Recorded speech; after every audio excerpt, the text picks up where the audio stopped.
ketika manusia punya satu harapan, punya satu keinginan, lalu kemudian apa yang dia harapkan, apa yang dia inginkan tidak terwujud, atau mungkin peristiwa yang ia alami jauh dari apa yang dia harapkan, jauh dari apa yang dia inginkan, maka perasaan manusia pertama kali itu cenderung kecewa. Maka kita diingatkan untuk tetap menaruh pengharapan kepada Tuhan di tengah kekecewaan kita, dan tetap menaruh percaya hanya kepada Tuhan Yesus Kristus.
Shalom, selamat pagi sahabat Morning Grace yang diberkati Tuhan.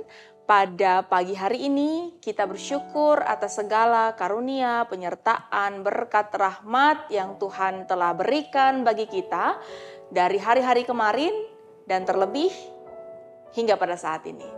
Dan sebentar kita akan merenungkan kebenaran firman Tuhan untuk mengawali berbagai aktivitas kita di sepanjang hari ini. Dan karena itu, mari Bapak Ibu Saudara yang dikasih Tuhan, kita berdoa. Ya Allah Bapa yang bertahta dalam kerajaan sorga, yang kami sapa dan kami kenali dalam nama Tuhan kami Yesus Kristus, Tuhan yang penuh kasih, Tuhan yang penuh rahmat, kami kembali datang kepada Tuhan mengucap syukur untuk segala kebaikan Tuhan dalam sepanjang kehidupan kami. Kami sadar Tuhan bahwa di pagi hari ini Tuhan masih dan selalu memberkati kami, dan oleh karena itu kami hendak merenungkan kebenaran firman Tuhan agar supaya ketika kami beraktivitas, maka hanya firman Tuhanlah yang menjadi panduan kami dalam melangkah. Kami serahkan hati pikiran kami Tuhan untuk boleh menerima kebenaran firman Tuhan yang hendak kami renungkan bersama. Di dalam nama Tuhan Yesus Kristus kami berdoa. Amin. Sahabat Morning Grace yang diberkati Tuhan, firman Tuhan pada hari ini diambil dari Injil Lukas pasal 24. Injil Lukas pasal 24 ayat 19 sampai pada ayat yang ke-21. Katanya kepada mereka, apakah itu? Jawab mereka, apa yang terjadi dengan Yesus orang Nazaret? Dia seorang nabi yang berkuasa dalam pekerjaan dan perkataan di hadapan Allah dan seluruh bangsa kami. Namun imam-imam kepala dan pemimpin-pemimpin kami telah menyerahkan dia untuk dihukum mati dan mereka telah menyalibkannya. Padahal kami dahulu mengharapkan bahwa dialah yang akan membebaskan bangsa Israel. Sementara itu sekarang sudah hari ketiga sejak semuanya itu terjadi. Demikianlah firman Tuhan. Sahabat Morning Grace yang diberkati Tuhan, ada satu pertanyaan yang barangkali bisa kita refleksikan bersama. Di sebelah kiri dan kanan saya ada Kak Marisa dan juga Kak Penina. Saya mau bertanya terlebih dahulu, baik kepada sahabat Morning Grace yang ada di rumah ataupun juga kepada Kak Marisa dan juga Kak Penina.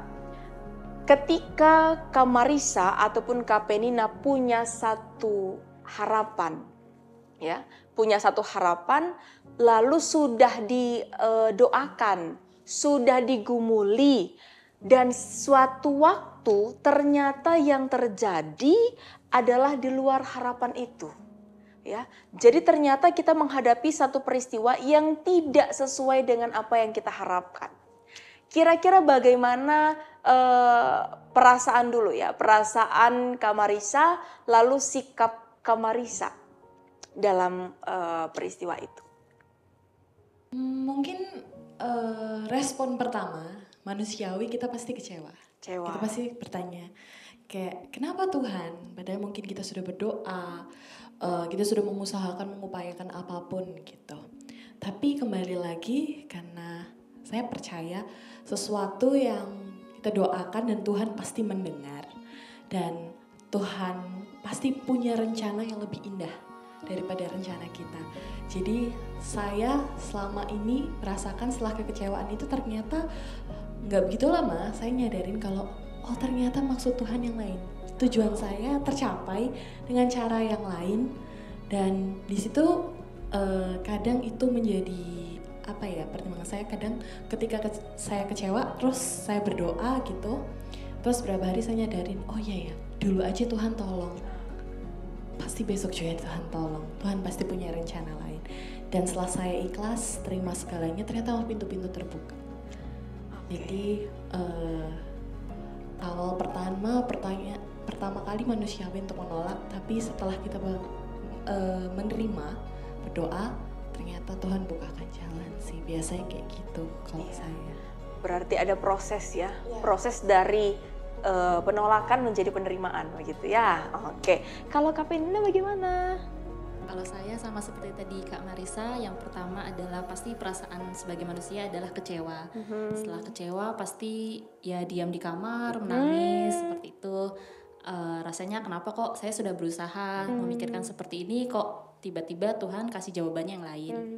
Setelah berhari-hari saya bergumul, ya mungkin cari referensi ya di YouTube ya, kalimat-kalimat motivasi. Setelah itu saya berpikir oh pasti akan Tuhan gantikan dengan yang lebih baik gitu. Jadi mencari penguatannya di sosial media juga gitu. Oke, baik, ini menarik ya Bapak Ibu Saudara. Jadi sosial media bukan hanya tempat hiburan saja ya, tetapi juga bisa dipergunakan untuk mencari kata-kata penguatan, motivasi. Ya, ini hal yang menarik dan positif.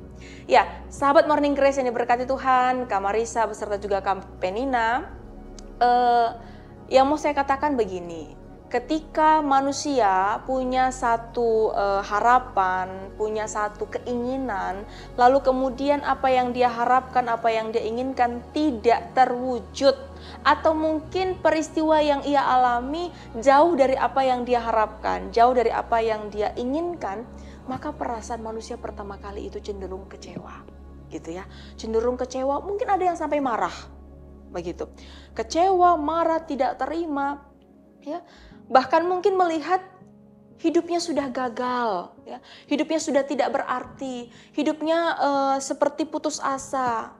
Barangkali ada juga yang kemudian muncul pemikiran, ya supaya saya tidak merasa kecewa, maka lebih bagus mungkin saya tidak mengharapkan apa-apa, atau mungkin saya tidak berekspektasi gitu ya, atau mungkin saya tidak mengharapkan sesuatu yang mustahil, ya, sehingga ada peribahasa yang mengatakan seperti pungguk merindukan bulan. Betul sekali ya, bukan bintang ya. Iya, bulan, seperti pungguk merindukan bulan. Nah, sahabat Morning Grace yang diberkati Tuhan, ketika kita membaca perikop Alkitab yang disampaikan di dalam Injil Lukas, ya, di sana kita melihat bahwa ada perjumpaan Yesus bersama para muridnya atau para pengikutnya, ya. Seorang bernama Kleopas dan yang lain adalah temannya, dan di sana Yesus bertanya kepada Kleopas dan temannya, apakah itu? Ya, kata Yesus, apakah itu mengarah pada sebuah percakapan antara Kleopas dan temannya ketika mereka sedang melakukan perjalanan. Lalu kemudian Kleopas menjelaskan kepada Yesus, ya, tentang apa yang mereka percakapkan, yaitu tentang peristiwa yang sedang ramai dibicarakan oleh penduduk Yerusalem. Apa itu? Orang-orang Yahudi, ya, mengharapkan Yesus dari Nazaret akan membebaskan mereka. Ya. dari penjajahan bangsa Romawi. Dan menurut Kleopas serta murid lainnya, yang terjadi justru Yesus hadir tetapi tidak mampu memenuhi keinginan mereka. Tidak mampu memenuhi harapan mereka. Kenapa? Karena Yesus telah mati. Gitu ya. Yesus telah mati. Yesus telah disalibkan. Ya, pemimpin bangsa Yahudi justru menghukum mati Yesus di kayu salib. Dan karena kematian Yesus inilah, maka Kleopas menganggap bahwa harapan mereka sudah sia-sia. Iya, sudah sia-sia. Begitu mengecewakannya Yesus menurut mereka. Dan ditambah lagi adanya kabar bahwa di Yerusalem kubur Yesus telah kosong. Ya, dan mayatnya tidak ada di dalam kubur. Ada yang mencurigai bahwa mayat Yesus telah dicuri, gitu kan?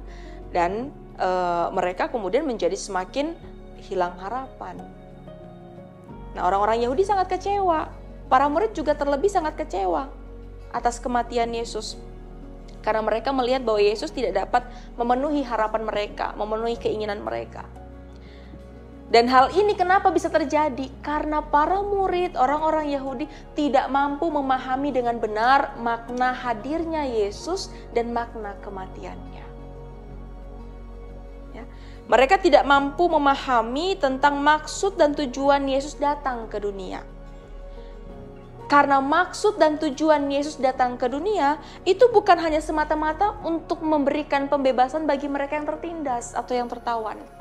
Ya, tetapi Yesus hadir ke dunia itu lebih mulia tujuannya, lebih jauh karya yang hendak dinyatakan. Ya, Yesus datang ke dunia untuk menggenapi karya keselamatan Allah bagi dunia yang dimulai sejak manusia jatuh ke dalam dosa. Nah, melalui kematian Yesus disalib, maka Allah hendak membebaskan manusia dari dosa. Dan melalui kebangkitan Yesuslah, ya, maka Allah menyelamatkan manusia dari kebinasaan akibat dosa. Ini yang tidak dapat dipahami oleh para murid Yesus ketika itu. Nah, oleh karena itu, sahabat Morning Grace yang dikasihi Tuhan, beserta Kak Marisa dan juga Kak Penina, mari kita kembali merefleksikan maksud dan tujuan Tuhan Yesus datang ke dunia. Gitu ya, supaya kita tidak cepat merasa kecewa seperti orang-orang Yahudi.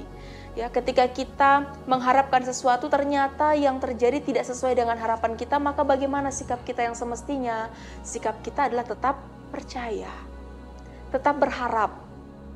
Ya, seperti yang tadi Kak Marisa katakan bahwa dengan tidak terjadinya apa yang kita harapkan ternyata ada maksud lain yang lebih baik, kan begitu ya? Atau mungkin memang belum saatnya. Begitu. Jadi tugas dan tanggung jawab kita sebagai orang percaya adalah terus taruh pengharapanmu kepada Tuhan Yesus Kristus ya, dan jangan pernah merasa hilang harapan atau putus asa sekalipun kita diperhadapkan dengan berbagai pergumulan, diperhadapkan dengan berbagai peristiwa atau kenyataan yang tidak sesuai dengan keinginan kita.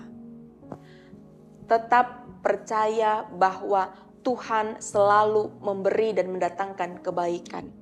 Karena karya Tuhan sesungguhnya tidak dapat dimengerti oleh kacamata manusia. Ya. Mungkin manusia bisa mereka-reka. Oh, mungkin Tuhan bermaksud seperti ini terhadap saya. Tetapi tentang kebenarannya, ya, tentang yang sejatinya, itu hanya Tuhan yang tahu. Ya. Maka kita diingatkan untuk tetap menaruh pengharapan kepada Tuhan di tengah kekecewaan kita dan tetap menaruh percaya hanya kepada Tuhan Yesus Kristus. Tuhan memberkati kita. Amin.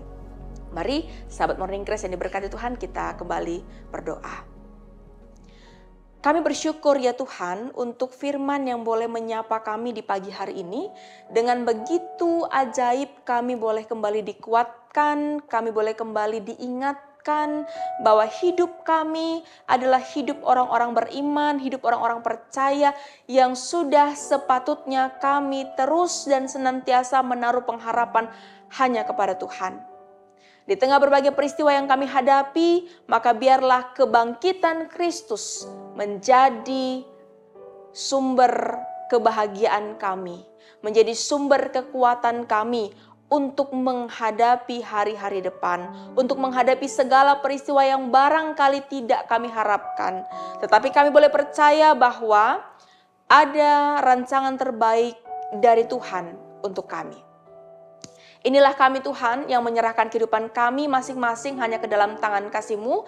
Mari terus sertai kami, berkati kami Tuhan, ketika kami akan beraktivitas sepanjang hari ini atau ketika kami akan melanjutkan berbagai hal dalam kehidupan kami. Biarlah berkat dan penyertaan Tuhan senantiasa ada bagi kami. Di dalam nama Tuhan Yesus Kristus kami berdoa. Amin.